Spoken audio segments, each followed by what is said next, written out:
pas një rikthimi rezultati në 10 minutat e fundit të ndeshjes nga 2-0 në 3-2. Isolat të dyja për të treguar, domethënë, diferencën mes dy ekipeve. Njëri ekip që pëson humbje në minutat e fundit nga një gol dhe ekipi tjetër që rikthen gjithçka 3 gola në 10 minutat e fundit. Shiko, nëse i analizojmë të dyja ndeshjet veç e veç, secila ka specifikat e veta. Do të thonim që Reali Madridit humbi një ndeshje kundër Majorkës, e cila luan për mbijetesë. Nga krau tjetër, Bayern Munichut ishte duke humbur një ndeshje kundër një skuadre mes tabele në Gjermani dhe pa dashur t'i aktivizonte të gjithë, le të themi, titularët, me disa lojtarë cilët kanë spikatur si vjetë e Bayerni, qoftë edhe një 17 vjeçar, për cilin historia, domethënë, po shkruhet, duket sigur ngjason me atë talentin e së ardhmes së Gjermanisë, arriti lehtësisht që ta mposhte Freiburgun me rezultatin 2-3. Por duke i marrë në konsiderat të dyja ndeshjet, mund të themi dhe vlerësojmë që niveli i kampionatit gjerman në krahasim skuadrat e tjera në krahasim me Bayernin kanë një gap apo një hapësirë apo një diferencë goxha të lartë ndaj njëra tjetrës. Pra Bayerni është një skuadër e cila dhe me lojtarët zëvendësues apo me ekipin e dytë arrin që t'i bëj ballë kollaj skuadrave të tjera gjermane dhe mund t'ia kthe rezultatin në çfarëdo lloj kohe. Pra kishte vetëm 10 minuta kohë. Është niveli i ulët i futbollit që kanë ekipet e tjera. Absolut, domethënë kanë diferencë. Ndoshta niveli i ulët i futbollit jo, po diferenca e Bayernit me skuadrat e tjera është shumë e lartë.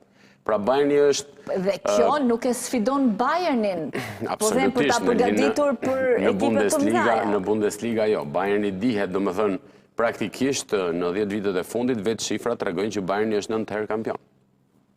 Gjë që nuk përbën më lajm për pjesëmarrjen e Bayernit në Bundesligë dhe a do e fitoj apo jo titullin. Pra është një herë Leverkuseni me Xhakën në krye dhe asnjëherë tjetër Bayerni nuk e ka vënë në diskutim se domethënë mund të kesh 9 kampionate, por mund t'i kesh 5 të diskutueshme, teksa i ke fituar me shumë rivalitet kundrejt skuadrave të tjera, por nuk ke asnjë të diskutuar. Pra, fitoret e kampionatit për Bayernin vinë që në muajin prill apo ndoshta edhe që në mars, ndërsa Reali Madridit vitet e fundit duket sikur është më shumë i fokusuar tek Champions Liga dhe aty lojtarët e Realit duket sikur tjetërsohen, marrin një tjetër Këtë dhe të pyesja, sepse në përballjen që pati me Cityn, ne kemi diskutuar edhe në këtë studio që Reali ishte me mungesa të forta, por arriti që City të mos dukej fare në fush në asnjëherë prej ndeshjeve, edhe me futbollistët që nuk është se i kishte e vërtet është. Sulmuesit kryesor për shkakun që mungonte Mbappé e të tjerë. E vërtet është. Sot përballë Bayernit. Ndryshojmë pak kartat. Domethënë Bayerni është peshë e rëndë krahasim me Cityn. Sidomos në Champions League. Flasim për skuadrat të cilat kanë bërë historinë në këtë kompeticion. Ndërsa City është shumë i ri. Dhe Italia ka bërë historinë në botror, po. Tani rri në shtëpi e shef nga televizori. Jam dakord me juve, por gjithsesi Bayerni ka tjetër stof në këtë kompeticion. Është një skuadër e cila çdo vit zëpesht në këtë kompeticion, ndoshta nuk shkon në finale, po shkon në gjysmëfinale, ndoshta nuk shkon në gjysmëfinale, është gjithmonë në çerkfinale, pra është një skuadër e cila e ka në ADN Championsin dhe nëse do t'i marrim në konsiderat edhe statistikat, Reali Madridit është skuadra që ka bërë më shumë dëm Bayern Munichut, sidomos në këtë kompeticion. Kështu që do jetë një ndeshje e luftuar për mendimin tim, por e shoh pak më në 2 ndeshje flas, jo vetëm për ndeshjen e sotme, se sot shoh të gjitha rezultatet e mundshme, duke marrë parasysh atë që ju thatë që Reali Madridit është një skuadër e cila e zhbëri Cityn në të dyja ndeshjet, kur gjithë mendonin që një Real me mungesa, me një trajner pa eksperiencë, mund të çedoj, mund të krijojë, le të themi, ato problematikat që Reali ka edhe të shpeshta. Ndonjëherë ka vite që Reali ndonjëherë edhe shpërfytyrohet. Po kur nuk shpërfytyrohet, ama dije se e kem finale. Pra ka dy anë medalje, është skuadër e çuditshme. Sot që ka grupin e plot duhet parë ndeshja kundër Bayern Munichut, është prova e së vërtetës për Real Madridit në këtë Champions. Por në kuotime duket se është më i avantazhuar Bayerni. Po, e thamë që në fillim, Bayerni është një skuadër që funksionon si një makineri speciale si vjetë. Realit, sepse dhe Reali, po që Reali në Champions, Reali është gjithmonë favoriti, që duhet mundur. Por, duhet parë në përballje me një skuadër, si që thash që e ka ADN-n e Championsit, do më thënë e ka në ADN Championsin. Jo një skuadër si City që një vit e re Lioni, vitin tjetër e re Monaco, pastaj e mund Reali, pastaj e mundin ata zëvendësuesit e Realit, pra nuk është një skuadër e cila peshon në këtë kompeticion. Është shumë e lehtë krahasueshmërisht me Bayern Munichun. Bayern Munichu është tjetër skuadër. Edhe kjo përballje kam përshtypjen që anon më shumë fitoria për nga Bayerni, për atë çfarë ka treguar në fushën e blertë. Pra ti je me Bayernin sot. E se do të të pysë për rezultatin fund. Nuk simpatizoja asnjërin as tjetrën. Nuk simpatizoja asnjërin as tjetrën. Po. Mirë. Para se të shkojmë tek ndeshja tjetër, çfarë nate për Vedat Muriqi? Shiko, ndonjëherë, jo vetëm për Muriqin, po për Muriqin u fol sepse për Muriqin pati edhe pesh. Po them goli pra, se goli Muriqit shënoi fitoren. Gol më të bukur se Muriqi shënoi Aslani. Jo, mirë, është tjetër, po them në atë ndeshje, tani gjithë sytë kanë qenë ke Reali, se dhe Reali e kishte të rëndësishme atë ndeshje, se krye një diferencë goxhat të madhe me Barcelonën, humbi garën, po. E vërtet është, por goli Muriqit shënuar marr parasysh. Barcelona Reali, kështu që domethënë është ndeshja kam përshtypjen që Barcelona është kampione.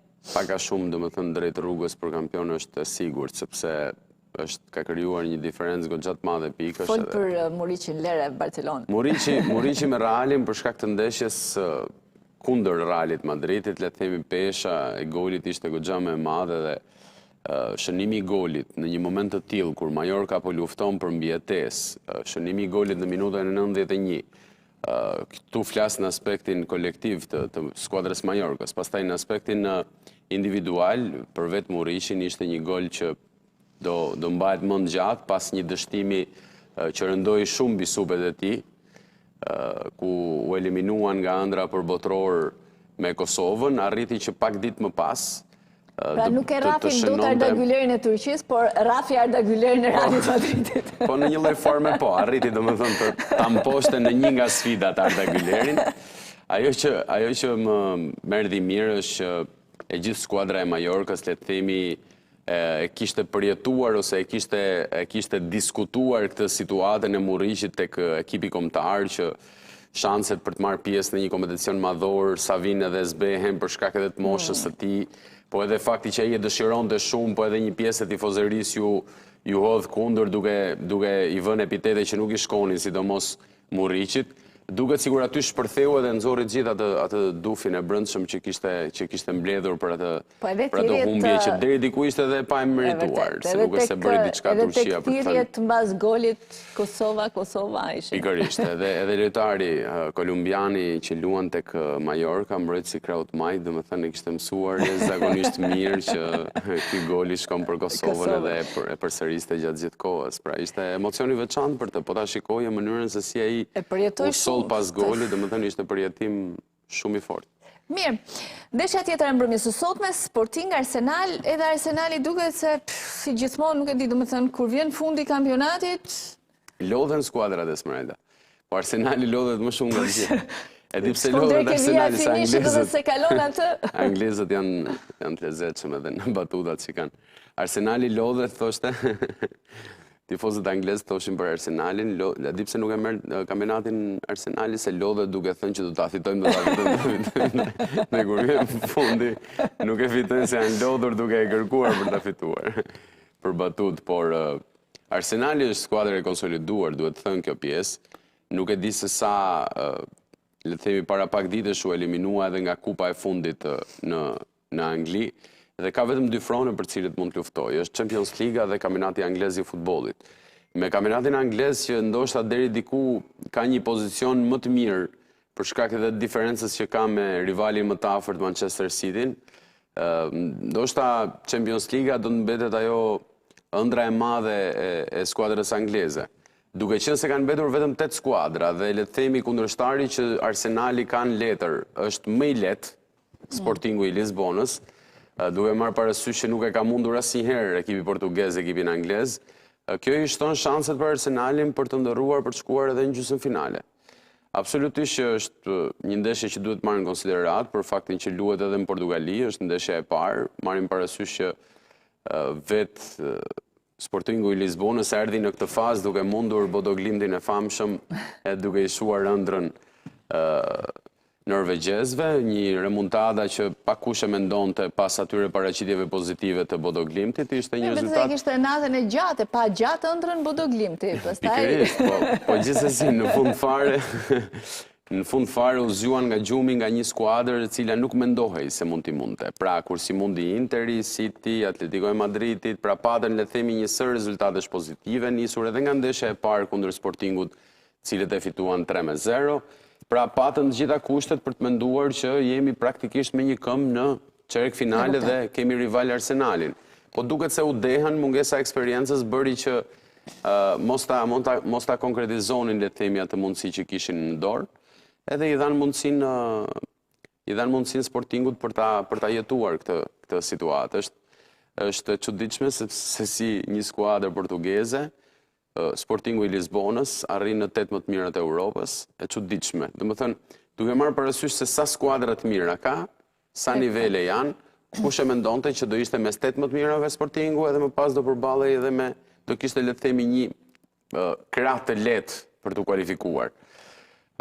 Mbetet për t'u parë, është ndeshje e cila luhet në 2 takime. Arsenali, me aq sa e kam parë, Arteta do mundohet mos psoj gol, edhe pse ka një mungesë të rëndësishme që është qendërmbrojtësi Gabriel Magalhaes.